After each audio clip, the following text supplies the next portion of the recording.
Hey guys. So in this slideshow, we're talking about bacteria and viruses. We've actually done a lot of this so far.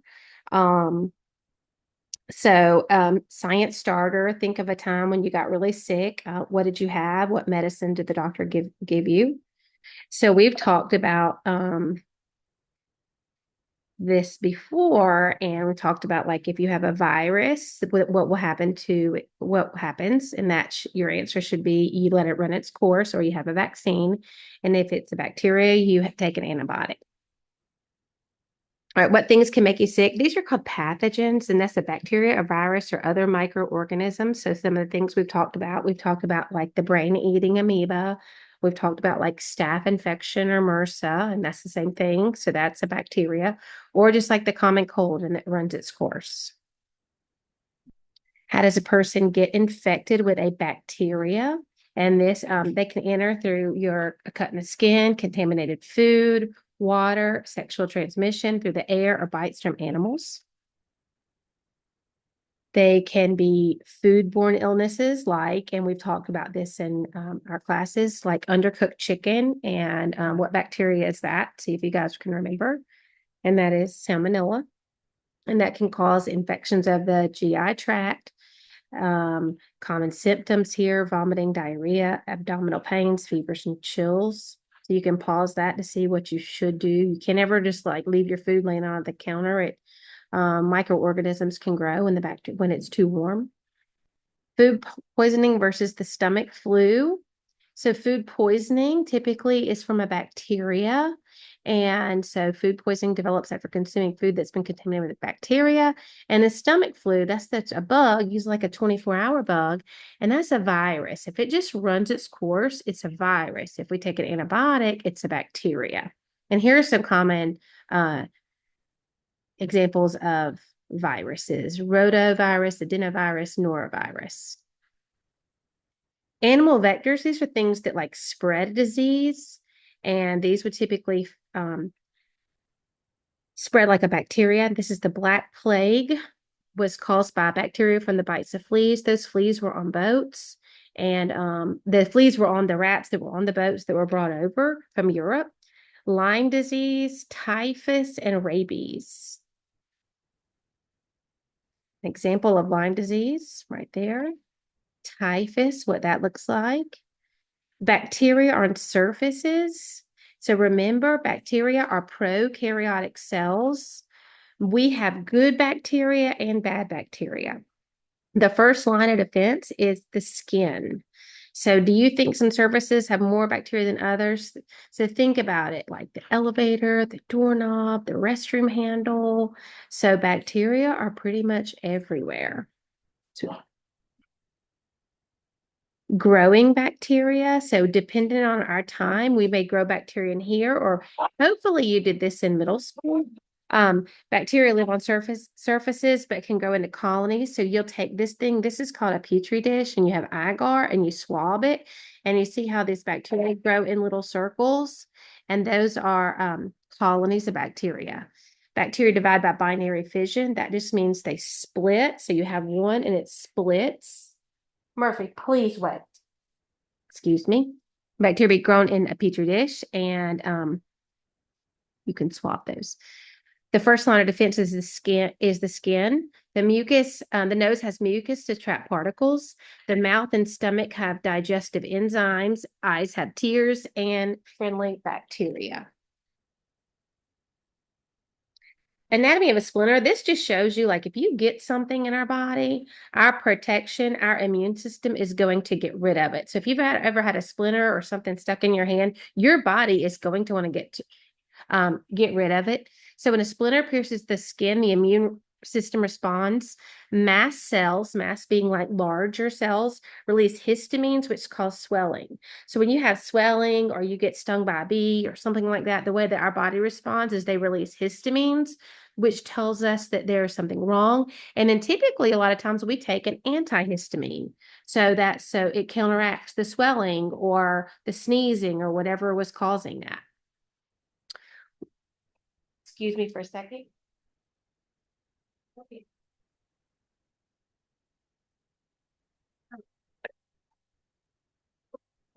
sorry.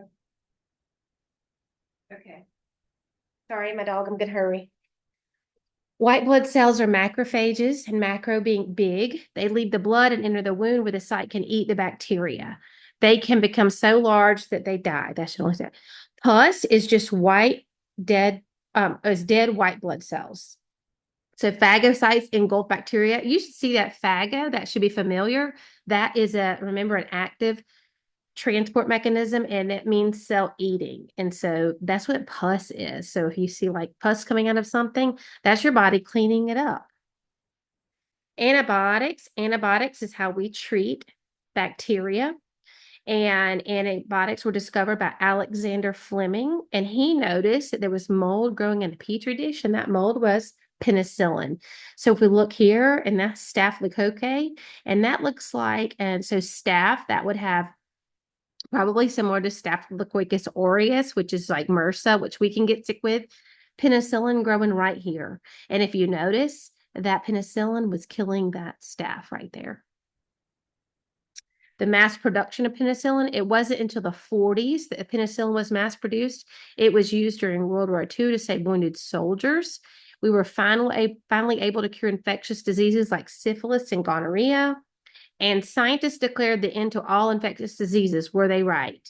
So think about that. Do you think they were right? And your answer should be no. Can we get rid of everything? No, we can try. And can we become immune to certain antibiotics? We can. So, I mean, while it's great, some people struggle to like fight bacterial infections, and they can make us very sick. How did they evolve? This is evolution in our lifetime. This is very important. Do we see evolution in our lifetime? Absolutely. The bacteria evolve when organisms favor traits that they survive and more produce offspring. So as this bacteria mutates and reproduces, it can mutate, and then maybe it doesn't react to the bacteria. This is why we can't just take antibiotics all the time. We don't want to take antibiotics all the time, because if the bacteria see those antibiotics all the time, they mutate, and then those antibiotics will no longer work. Bacteria have variations in their genes, which result in variations in their cell walls. Some bacteria are naturally resistant to antibiotics. And if we were to get a bacteria like that, that would make us very, very sick. Finish your antibiotics. If you read on your antibiotic label, it says finish your antibiotics. This gives you an example of what happens. So when we have a bacteria, so here's bacteria, a few are resistant, and then we take antibiotics for a few days, and it kills most everything, but there's one that survives, and then resistant bacteria survive and reproduce. So let's say we take our medicine here, we start feeling better here, so we stop taking it. And then what's going to happen is that those mutated bacteria start reproducing, and then now the antibiotics are not as effective. So always take all of your antibiotics. In summary, bacteria are alive. They are prokaryotic cells. They can be treated with antibiotics. They can evolve and become resistant. Common examples are staph, strep, E. coli, salmonella. The three shapes, and we've talked about this in class, so you need to draw these: cocci, bacilli, borrelia, and there's your examples. Next, viruses. Do viruses make us sick? Absolutely. Here are some examples: HIV, hepatitis B, and Ebola. The flu is the common cold, a flu, even if it's like COVID, these are all types of viruses. They run their course. If you take a vaccine for it, or it just runs its course, it is a virus. Antibiotics do not work for viruses. Symptoms of the flu: fever, severe muscle aches, chills and sweats, headache, cold. I think probably you've known someone the flu or probably had the flu. What happens to your cells? The virus attaches to your cell at these receptors. It goes into your cell, and the viral DNA is replicated.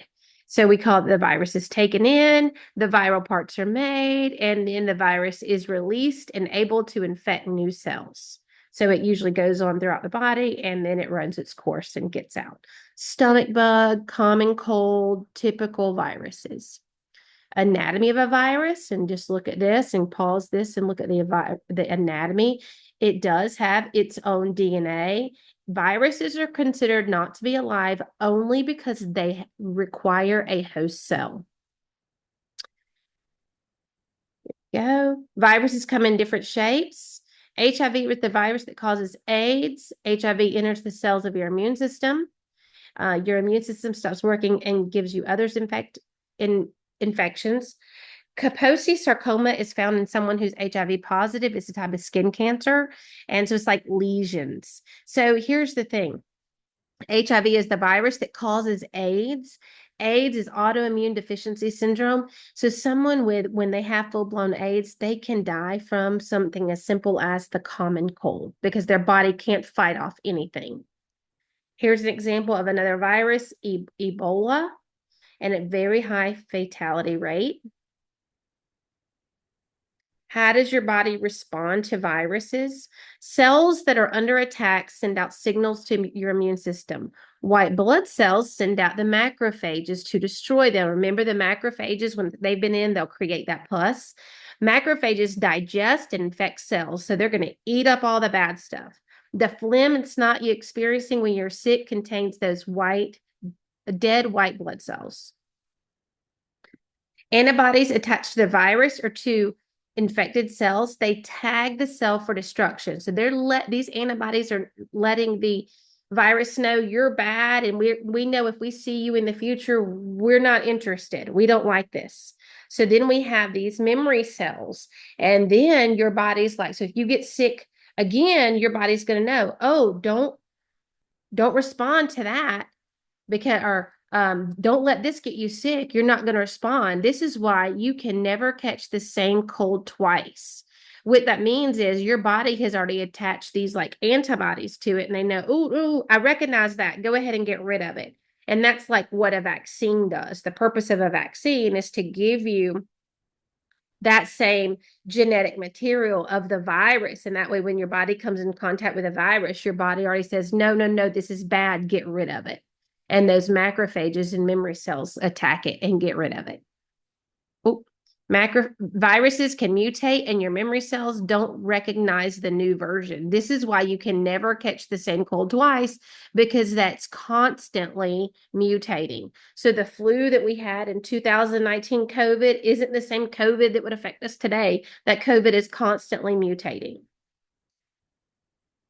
Hacking your immune system, the weakened or killed form of the virus is injected. That is the vaccine. The immune system creates antibodies to fight it. When the real disease enters the body, you already have the antibodies. And then your body says, no, and they fight it off. Antibiotics will not help a virus. Your person's immune system must learn to recognize infected cells and destroy them. This is measles. So this is we have measles are eradicated in the U.S. That means we don't have them anymore. And you probably get a vaccine. It's called the MMR. So measles, mumps, and rubella. And it's a virus. Some drugs that can slow the spread of viruses, Tamiflu. Like if you catch it in advance, it can slow the drug. Drink lots of fluid. Typically, we can just take things to help make us feel better. So Tylenol would make us feel for headaches, maybe make us feel better, Robitussin, but not anything to cure the virus. This is herpes virus, like cold sores. So there's different types of the herpes virus, but that's also an example. Once you have something like this in your body, like the herpes virus, it stays dormant in your body forever. So once you have it, it stays there forever. And then sometimes under stress or lots of sun, it can make that virus come back out and you can get another cold sore. But if you've never had one, you shouldn't get one unless you become in contact with a virus. Norovirus, just another type of virus that can make you sick, like stomach bug. Rhinovirus. And this is a Retrovirus, because it has RNA only. Another retrovirus is HIV. There's no vaccine for the cold, but biologists have been working to develop one. So rhinovirus is the common cold. Rotavirus, another just kind of stomach bug. So spread through contact with food, toys, water, even through air. Hepatitis A, B, and C, typically C is STD. This affects your liver and can be spread from contact with contaminated food and water. Monovirus, and this affects like your throat. So pharyngitis, that means like all of your throat and tonsils will be swollen lymph nodes, and it's called the monovirus. HPV, and this causes genital warts. There is a vaccine for this, and doctors start pushing this at around 12 years old. It's a series of 3, but it is a virus and has a vaccine for it. And that's our last one.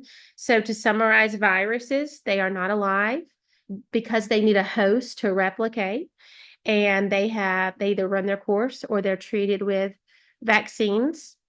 Know some common examples of viruses, and then bacteria. We had a slide summary. Thanks for watching, and let me stop our recording.